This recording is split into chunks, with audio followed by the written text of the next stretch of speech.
एक पोरग म्हणे, ताई तुम्ही एवढं फिरता, एखादी पोरगी तरी शोधून आणा माझ्यासाठी. म्हटलं दादा तुझं वय किती? तो म्हणे 42. म्हणलं राहिले 8 वर्ष, कशाला बट्टा लावून घेतोस? राहिलेत किती भल्या माणसं. अजून लोक मागं लागलीत मामाची. पोरांनो, मामा असेल तर मामाची मनधरणी करणे, ते बी पोरगी असेल तर, नाही तर तुम्हाला रडायला माणूस नाही. मग मामा असेल, मामाला पोरगी असेल तर मग मामाला जीव लावणे, सारखं सारखं आईला घेऊन माहेरी जाणे, दिवाळीला भाऊबीजला. मामाची चुलत, मामाची महेश, मावस मामाची. मला खरं खरं सांगा, 10 वर्षापूर्वी गुरु मामाला विचारित तरी होती का भाषे? आता गुरु मामाची. आणि हा स्टॉक खतम झाला म्हणजे जाणार कुठे? अगर लड़कियां ना होगी दुनिया परेशान, गलियां सुनसान, तन्हा इंसान, न जानो न जान, हर तरफ जय हनुमान. पूर्वी लोक देवाला जनावर सोडायचे, जनावर. अजून 10 वर्षांनी नाही पोरं सोडले ना. आमचे थोरले चिरंजीव मसुबाला दान करण्यात येत आहेत. भाविकांनी महाप्रसादाचा लाभ, साधू झोपडीत घुसत आहेत. सारे भगवेच भगवे सापडतील. प्रत्येक गावामध्ये तुम्ही सर्वे करा. 25च्या पुढच्या 35च्या आतले टेम्पू फालकं लावून सापडतील. टेम्पू. लग्न झालं नाही त्याला बायको भेटेल का नाही, झालं लेकरू होईल का नाही, झालं ते जगल का नाही, चिंता. जगलं ते शाळेत चांगलं ॲडमिशन त्याला मिळेल का नाही, चिंता. मिळालं चांगल्या मार्काने पास होईल का नाही, झालं त्याला नोकरी मिळेल का नाही, महिला मंडळ. नोकरी मिळाली त्याला छोकरी मिळेल का नाही, ती सुनबाई आपला सांभाळ करेल का नाही, केला म्हातारपणे डायबिटीज शुगर होऊ नये याची, झाली चांगला डॉक्टर भेटतो का नाही, भेटला दवाखान्याचं बिल पाहून पुन्हा मारावं लागलं तर, मेल्याच्या नंतर स्वर्ग मिळेल का नरक मिळेल ही सुद्धा, चांगला डॉक्टर भेटला पण दवाखान्याचं बिल पाहून मरावं लागलं याला. बरं तुम्ही म्हणताल आता मेल्यावर एकदाची माणसाची चिंता संपली. मेल्यावर जर माणसाची चिंता संपली असते तर मला असं वाटते सगळ्याच्या पिंडाला कावळे शिवले असते. बरोबर आहे बोलते ना मी? तुमच्याकडे असंच आहे ना? काही काहीच्या पिंडाभोवती डोम कावळे गारका हाणते पण नाही शिवत. एक वाक्य बोलू माईबा, 4G वाक्य बोलते. नंतर मेल्यावर मोक्ष मिळो अथवा न मिळो, कर्म इतकं चांगलं करा आपल्या पिंडाला कावळा शिवला नाही, शिवून पिंडा भोवती कावळा लोळलाच पाहिजे इतकं चांगलं कर्म करा. अरे जियो तो ऐसा जियो के तुम्हारे जीने से हजारों जी, वरना जीना भी क्या उसी का नाम है, दूसरों के जख्मों पर तो कव्वे भी पेट भरते. जगावं असं हजारो लोकांना आपल्याकडे पाहून जगायची प्रेरणा उत्प्रेरित झाली पाहिजे. उत्तमची उरे कीर्ती मागे कीर्ती रूपाने जिवंत राहता आलं पाहिजे. ज्यावेळी आम्ही जन्माला आलतो, कबीरा जब हम पैदा हुए जग हसे हम रोए, ऐसी करणी कर चलो कि हम हसे और जग रोए. जगावं असं आपल्यासाठी जगाने रडावं. एक पोरग म्हणे, ताई नाही जग रडलं मग. मी म्हणलं अरे बाबा निदान आपल्या गावकऱ्यांनी तर आपल्यासाठी रडावं, एवढं तर चांगलं जगा. माझी भाषा कळते ना तरुण मंडळी? एकदा मेले का गेले, तो म्हणे गावाच रडलं पाहिजे ना, मग चांगलं वागायची काय गरज आहे? आहे तोपर्यंत साऱ्या गावाकडून पैसे उसने घ्यायचे, फेडायचेत कोणाला? नाही देताच मरायचं. नाही गाव रडलं मग बोला. काही काही लोक मेल्यावर लोक शोक करतात. आता रामभाऊ मेले, गावातल्या सोयरिकी कोण मोडील? आमची आजी मेली, आता गावात बाया बायामध्ये भांडणं कोण लावीन? काही इतके दलिंदर असतात की त्यांच्या दाव्या त्यांच्या मौतीला लोक चर्चा करतात. एक भजनी दुसऱ्या भजनाला म्हणतो रामभाऊ, तो बोल शांभाऊ, शनिवार 8, रविवार 9, सोमवार 10. मग याचा 10वा सोमवारी येतो, मग आपल्याला तर सोमवार असतो. मग याच्या दाव्यात आपण आपला सोमवार सोडायचा कुठं? ज्याच्या मौतीला भजनी मंडळी 10वा सोडायचा विचार करतात, हा दरिद्री काल्याच्या कीर्तनाला बुटाड घालून समोर बसला होता. नाही का बुटाडे आणावा असे? कर्म इतकं चांगलं करा, दिवसभर एवढे चांगले जागा की रात्री सुखाने झोप घेता आली पाहिजे. 4 महिने एवढे कष्ट करा, 8 महिने सुखाने बसून खाताच आलं पाहिजे.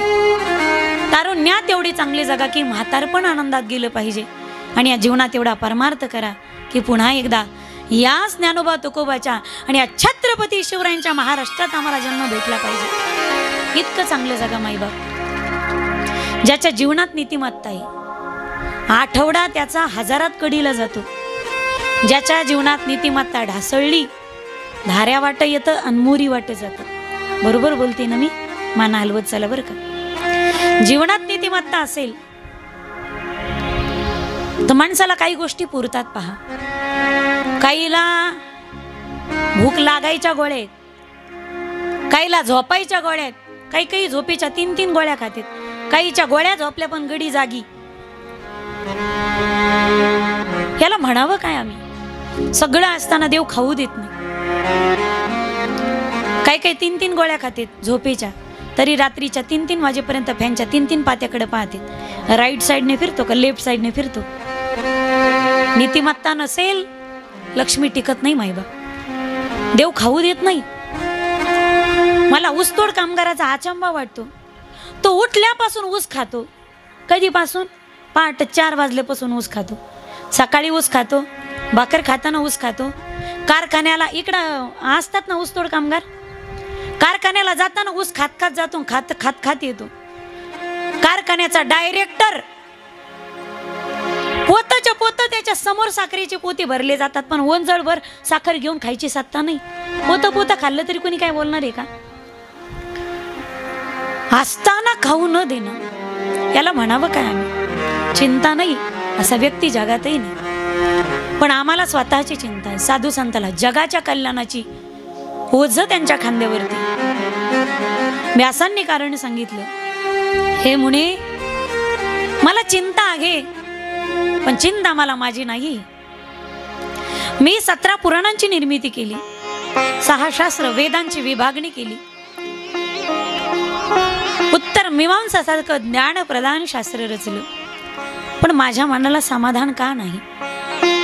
त्यावेळी नारदांनी सांगितलं, आपण भगवंताला गाणं प्रेमाने. त्यावेळी व्यासांनी सांगितलं, अहो गायलंय ना मी त्याला. महाभारतामध्ये देवाला गायलं नाही तर कोणाला गायलं? अर्जुनाला देवाने काय सांगितलं? यासाठी मी गीता रचली.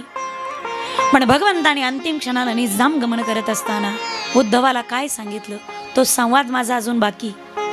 जीवनात काही करायचं राहिलं तर ती चिंता माणसाला अस्वस्थ झोपू देत नाही. मी महाभारतामध्ये गायलंय भगवंताला.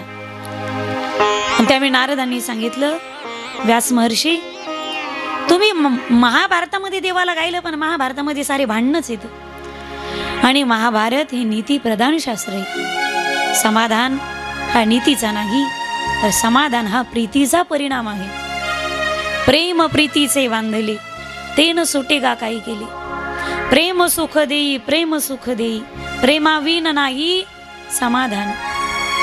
जो भुंगा लाकडाला होल पाडून मध्ये शिरतो, लाकडाला छिद्र पाडून मध्ये जातो, पण प्रेमाची गंमत काही अजब आहे.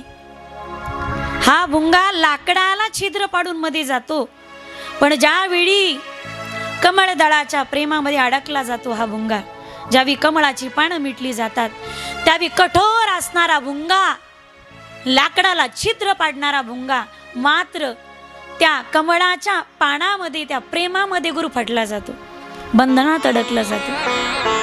ही प्रेमाची ताकद आहे माईबाप. एक वाक्य बोलू, लोखंडानं लोखंडाला कापता येतं तसं मनानेच मनाला जिंकता येतं. जगावर राज्य करायचं असेल तर जगावरती प्रेम करायला शिका माईबाप. प्रेमाने जग जिंकता येतं. ज्याला जगाला जिंकायचंय त्याने प्रेमाने जगाला जिंकावेच. प्रथम स्वतःचे शब्द जिंकावेत.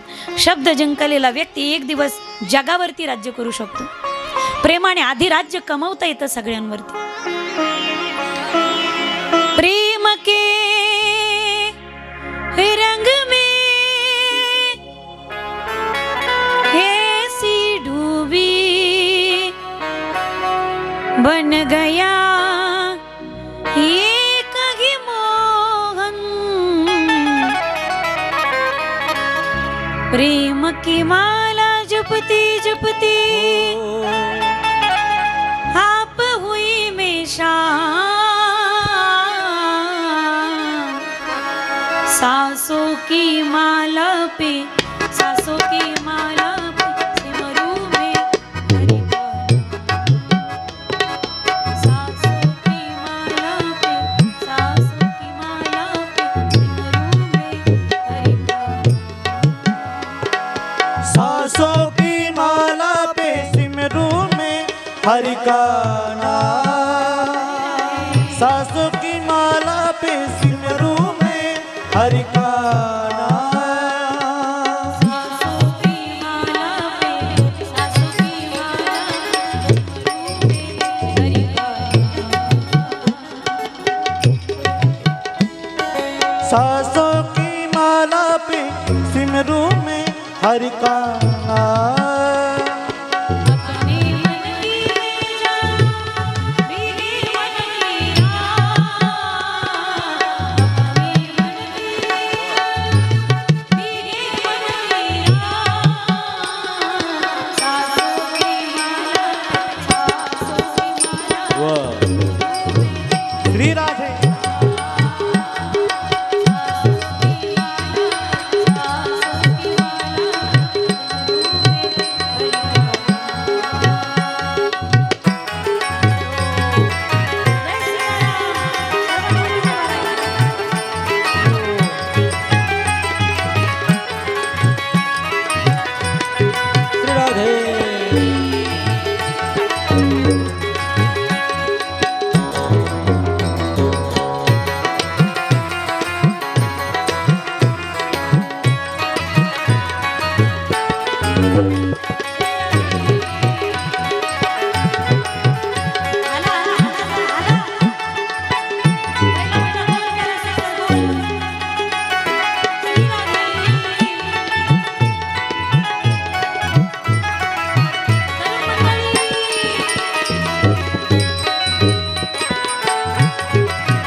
सासों की माला पे सिमरू में हरि का